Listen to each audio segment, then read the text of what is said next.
بالله من الشيطان الرجيم بسم الله الرحمن الرحيم إن الله وملائكته يصلون على النبي يا أيها الذين آمنوا صلوا عليه وسلموا تسليما اللهم صل على سيدنا وشفيعنا وحبيبنا ومولانا محمد معظم الجود والكرم وآله وأصحابه وبارك وسلم صلاة وسلاما عليك يا سيدي يا رسول الله صلی اللہ تعالی علیہ وآلہ وأصحابہ اجمعین۔ زکوٰۃ سے متعلق عرض کیا گیا تھا گزشتہ روز کے وہ لوگ جو ہمارے خاندان میں قریب ترین ہیں نسبی اعتبار سے اور ان کو ہم زکوٰۃ نہیں دے سکتے، وہ کون ہیں؟ اسی طرح سے وہ لوگ جو ہمارے خاندان میں انتہائی قریب رشتے ہیں لیکن شرع مطہر نے پہلے حکم دیا کہ ان کا خیال رکھو، جنہیں دے سکتے ہیں وہ بھی عرض کی گئی۔ اور پہلے بھی اس ایون میں عرض کیا تھا کہ جب زکوٰۃ ادا کریں خاندان کے قریب ترین لوگوں کو یا باہر کے لوگوں کو یہ دیکھ لیں کہ وہ شرعاً مستحق ہوں، یعنی شرعی فقیر ہوں، یعنی قریب رشتہ دار کو اگر دے رہے ہیں، بھائی بہن بھتیجے بھانجیاں قریب ترین لوگوں میں سے ہیں، تو اتنا دیکھ لیا جائے کہ وہ مستحق ہوں اور صاحب نصاب نہ ہوں، شرعی طور پر فقیر ہوں، تب ان کو زکوٰۃ ادا کی جائے۔ قرآن مجید فرقان حمید سورہ توبہ میں اللہ تعالیٰ و تبارک جل جلالہ و عم نوالہ نے خود صدقات کی تقسیم کا ذکر فرمایا۔ آیت مقدسہ میں حکم آیا ہے انما الصدقات للفقراء والمساکین، یعنی یہ پوری آیت کریمہ ہے جس میں قرآن مجید فرقان حمید نے 8 مصارف خود بیان فرمائے کہ انہیں زکوٰۃ دی جائے گی، اور پوری آیت کریمہ کا ترجمہ یہ ہے کہ ترجمہ بھی عرض کر دوں، پھر اس کے بعد وہ 8 مصارف کون ہیں وہ عرض کر دیے جائیں۔ تو ارشاد باری تعالیٰ ہے اس آیت مقدسہ میں کہ صدقات فقراء اور مساکین کے لیے ہیں، اور ان کے لیے جو اس کام پر مقرر ہیں اور وہ جن کے قلوب کی تعلیق مقصود ہے، اور گردن چھڑانے میں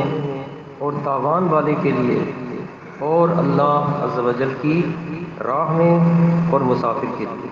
یہ اللہ عز و جل کی طرف سے مقرر کرنا ہے اور اللہ علم و حکمت والا ہے۔ تو قرآن مجید کی اس آیت مقدسہ میں 8 مصارف کا ذکر رب تعالیٰ و تبارک نے خود فرما دیا کہ انہیں زکوٰۃ ادا کی جائے۔ چنانچہ سنن ابو داؤد شریف کی حدیث میں حضور اکرم سید عالم صلی اللہ تعالیٰ علیہ وآلہ وسلم نے ارشاد فرمایا کہ اللہ تعالیٰ و تبارک جل شانہ نے اپنے نبی اور کسی پر بھی زکوٰۃ کی تقسیم نہیں رکھی کہ یعنی دینے والوں کی، بلکہ خود اس کے مصارف بیان فرمائے اور 8 بیان فرمائے، یہ حدیث شریف میں بھی آیا۔ اسی طرح سے آپ نے یہ بھی فرمایا جو حدیث شریف میں آیا دوسری حدیث میں کہ غنی کے لیے صدقہ حلال نہیں مگر 5 شخصوں یہ دے سکتے ہیں۔ ان میں سے ایک وہ ہے کہ جو اللہ کی راہ میں جہاد کے لیے گیا، وہ لے سکتا ہے۔ اسی طرح سے جو صدقے پر عامل ہے، اس کی تفصیل ابھی آ رہی ہے، اس کو اجازت ہے کہ وہ لے سکتا ہے صدقے پر جو عامل ہے۔ اسی طرح تاوان کے لیے بھی، اور جس نے اپنے مال سے خرید لیا ہو، اسی طرح سے مسکین کو صدقہ دیا، 5واں یہ بیان فرمایا کہ مسکین کو صدقہ دیا اور مسکین نے پھر اپنے مال سے اپنے پڑوس کے لوگوں کی یا جس کی چاہیے اس نے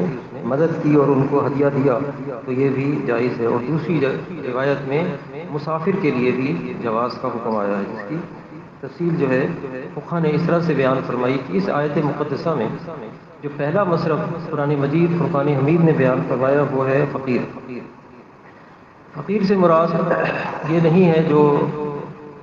مانگنے والے ہیں کہ مانگنے والا، بلکہ اس فقیر سے مراد وہ شخص ہے کہ جس کا مال نصاب کو نہ پہنچے، یا اگر نصاب کو پہنچ جاتا ہے لیکن وہ نصاب کو پہنچنا اس کا وہ ہے کہ جو حاجت اصلیہ میں اس کی ضرورت ہے۔ مثال کے طور پر رہنے کا گھر ہے یا اور دیگر رہائش کی ضرورت کی جو چیزیں ہیں،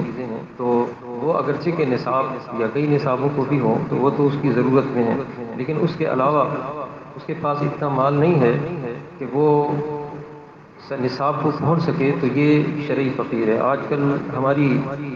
زبان میں ایسے شخص کو سفید پوش بھی کہتے ہیں، اور یہ لوگ سوال بھی ظاہر ہے کسی سے نہیں کرتے، اور سوال کی اجازت بھی نہیں ہے شرعن۔ تو ایسے لوگ جنہیں ہم سمجھتے ہیں کہ یہ سفید پوش ہیں، ضرورت مند ہیں، یا جن کی آمدنی اتنی کم ہے کہ بمشکل ان کو گزارا ہو پاتا، اور پھر مہینہ ختم ہونے سے قبل یا جو بھی ان کی آمدنی ہے اس کے آنے سے قبل ان کی ضروریات پوری نہیں ہو پاتی، تو ایسے سفید پوش لوگ جو ہیں ان کو زکوٰۃ کے مال سے ان کی مدد کی جا سکتی ہے۔ ایک تو یہ ہے کہ جن کا قرآن مجید فرقان حمید نے ذکر فرمایا، تو یہ شرعی فقیر سے مراد ہیں۔ اور مانگنے والے جو ہیں جنہوں نے گداگری کو اپنا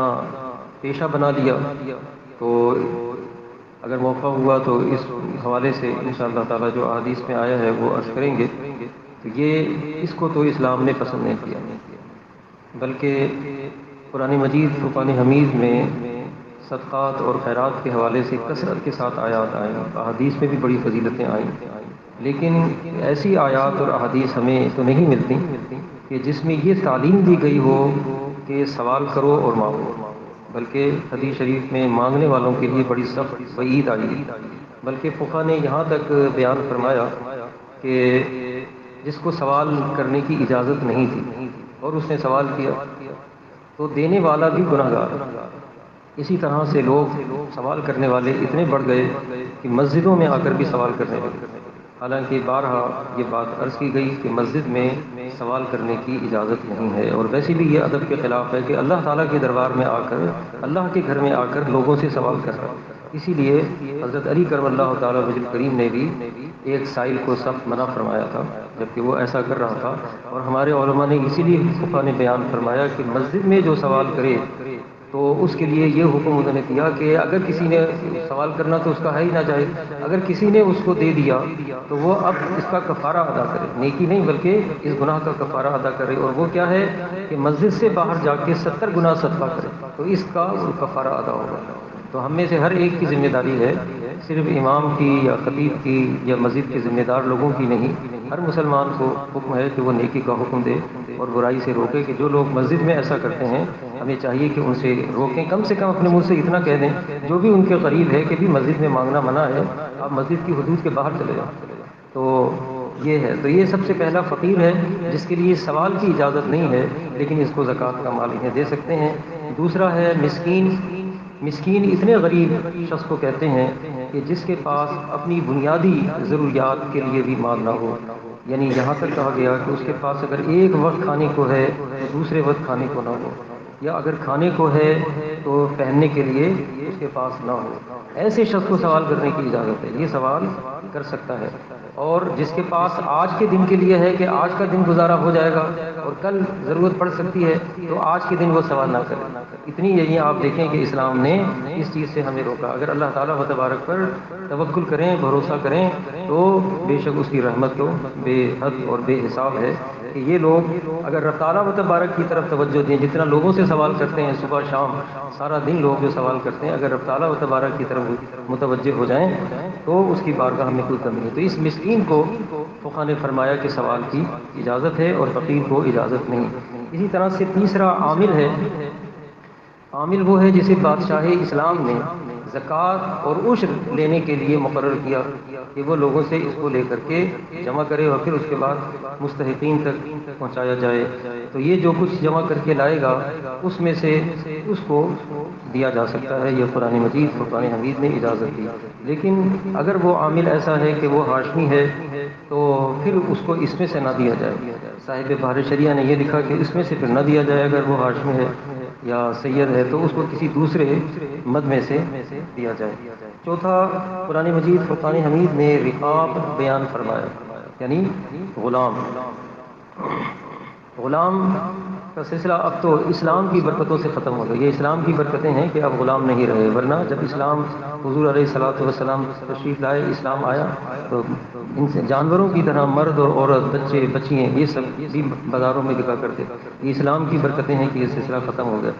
اور جب جس زمانے میں غلام ہوتے تھے تو وہ غلام اپنے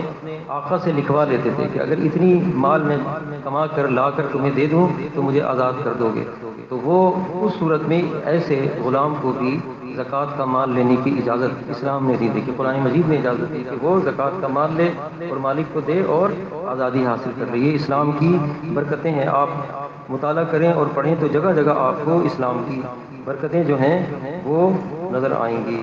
اسی طرح سے قرآن مجید فرقان حمید نے غارم بیان فرمایا، مقروض جو ہو گیا، جو قرض تلے دب گیا، تو وہ اپنے اس قرض سے کہ جو اس پر آ گیا ہے اس سے رہائی کے لیے بھی زکوٰۃ لے سکتا ہے. چھٹا قرآن مجید فرقان حمید نے فی سبیل اللہ بیان فرمایا، یعنی اللہ کی راہ میں، اللہ کی راہ میں خرچ کرنے سے مراد یہ بیان فرمایا گیا کہ کوئی جہاد پر جانا چاہتا ہے اور اس کے پاس مال نہیں ہے تو وہ زکوٰۃ کا مال لے کر کے جہاد پر جا سکتا ہے. اسی طرح سے فی سبیل اللہ میں علماء نے یہ بیان فرمایا کہ جو طالب علم ہے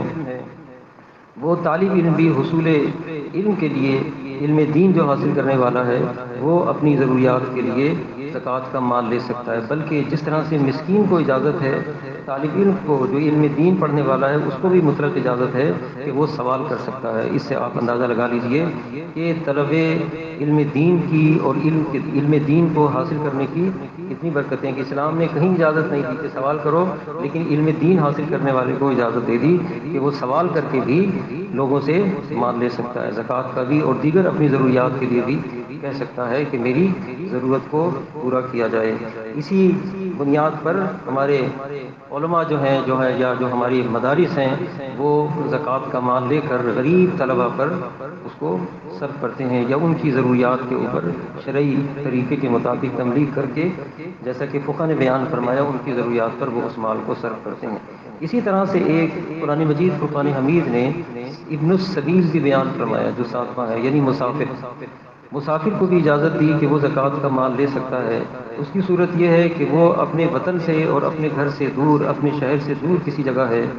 اور اس کے پاس اپنی ضروریات کے لیے خرچ کرنے کے لیے واپس جانے کے لیے ایسا نہیں رہا، ختم ہو گیا، تو وہ بھی اپنی ضرورت کے لیے زکوٰۃ کا مال لے سکتا ہے. لیکن فقہ نے بھی اگرچہ کہ اس کے وطن میں اپنے گھر میں اتنا مال ہو کہ وہ زکوٰۃ نہیں لے سکتا وہاں، لیکن چونکہ اس وقت وقتی طور پر وہ مجبور ہو گیا ہے اور سفر میں ہے تو اتنی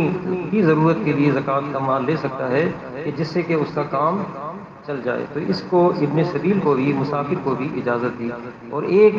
اس کے اندر مصرف یہ بیان فرمایا گیا تھا قرآن مجید میں نے 7 عرض کیے تالیف قلب کے، یعنی وہ لوگ جو پہلے اسلام لاتے تھے، مسلمان ہوتے تھے، نو مسلم،